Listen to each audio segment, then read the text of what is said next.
Once you have a target audience, when you know who are the people your organization need to talk to, you need a way to reach them. This video will talk about the media mix and what channels of communication are. These are the bridges that exist between us and the people on the other side, whether they are politicians or citizens.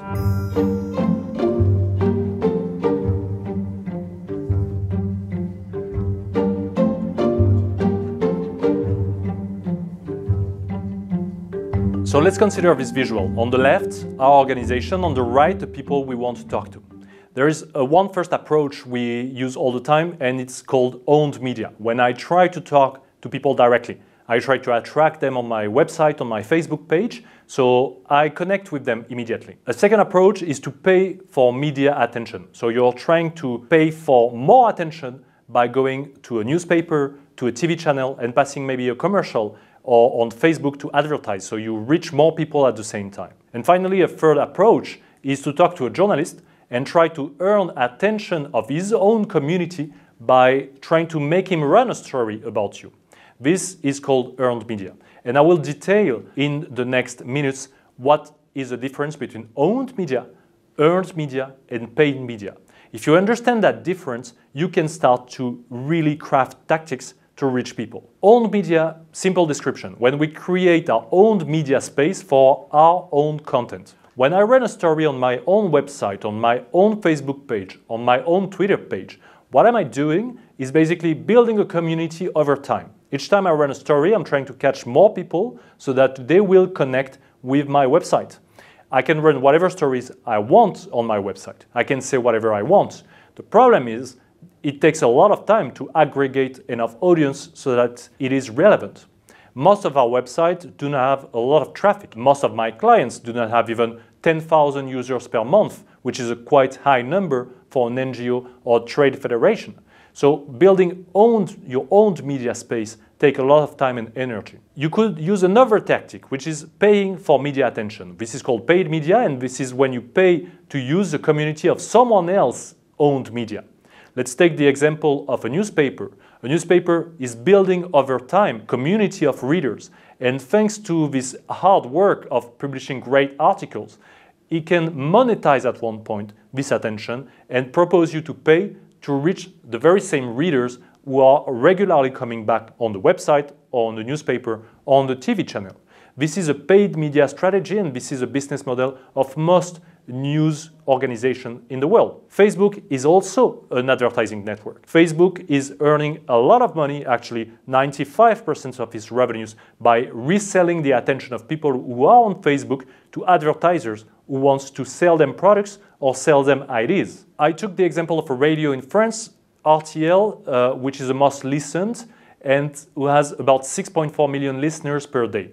If you ask for their rate card, which is the price of passing an advertising on their radio channel, it costs around 700 euros in the morning at 5 o'clock on a Monday to pass a 30-second radio spot. But if you look at 7:30, 8 o'clock, this same 30-second spot is going to cost you 15,000 euros. The reason for that is at 7:30 we have many more people who are listening to the radio, probably in their car, and we certainly have higher income type of people. So these people are more receptive to purchase things. If you look at the difference between Monday and Friday, it's also very revealing of our patterns of consumption. On Monday, the spot would cost 15,000 euros, while on a Friday, it would cost 20,000 euros for the same 30 seconds. Why do you think? Most probably because on a Friday, we are happy in general, and we are about to go on a weekend and purchase things on a Saturday in a shopping mall or in a supermarket. So advertisers do know that, and the media do know that as well. So they are reselling this attention. Anytime you see a TV ad, a magazine ad, a sponsored article, a Facebook micro-targeting ad, you are in a paid media channel.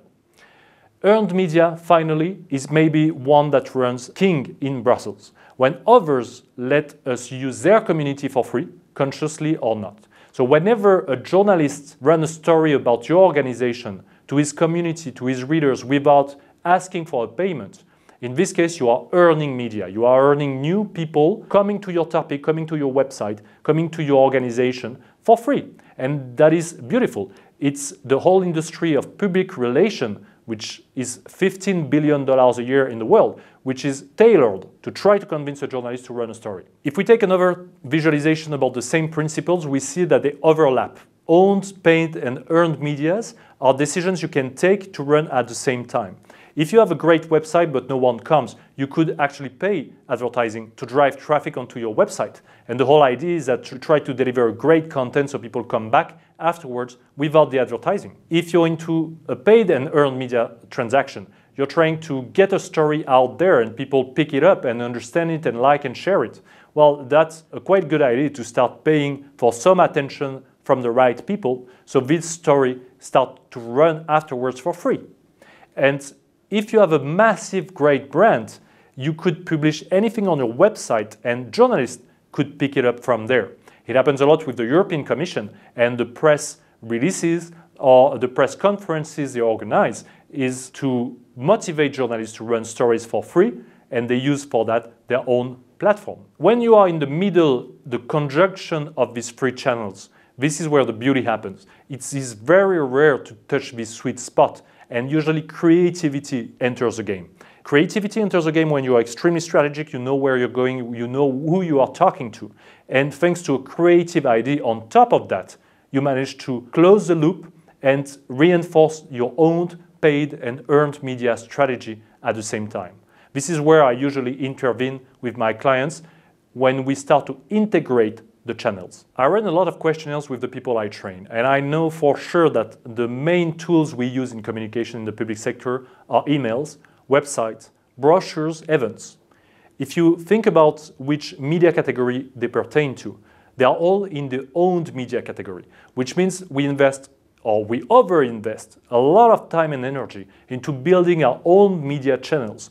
And over time, we aggregate a little more people. It is not uncommon to have less than 1,000 fans on Facebook or less than 10,000 visitors on a website, because it takes an amazing energy to build your own channels. Think about paying for attention to drive more traffic. Think about betting more on great stories to convince a journalist to relay your own organization principles and stories.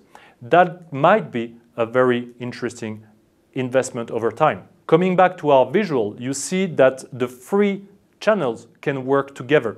And remember one thing, if you're going for earned media, your audience might be someone in the street in Brussels, but your first point of contact is a journalist. You have to be extremely interesting for that person who's doing a great job of writing stories, to be interested in your organization and then run a story on your behalf.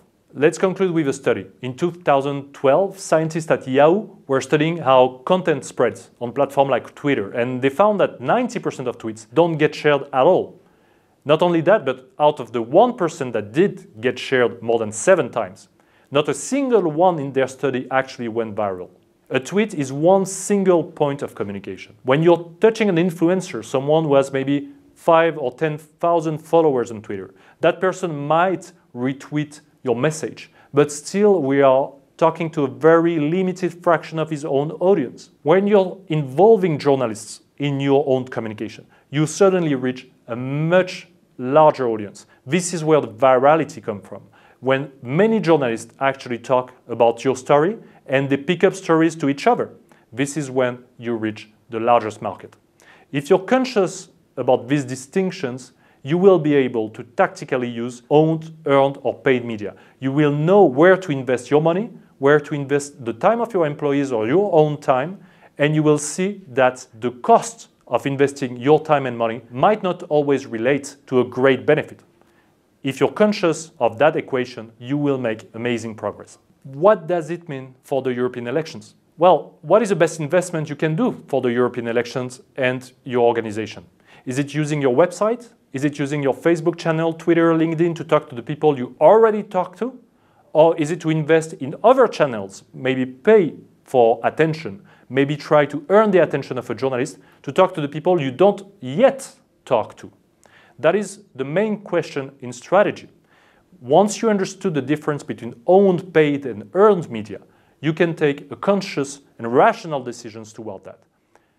If you don't integrate this in your strategy, unfortunately, you will continue to be frustrated. Thank you very much for your attention and see you next week.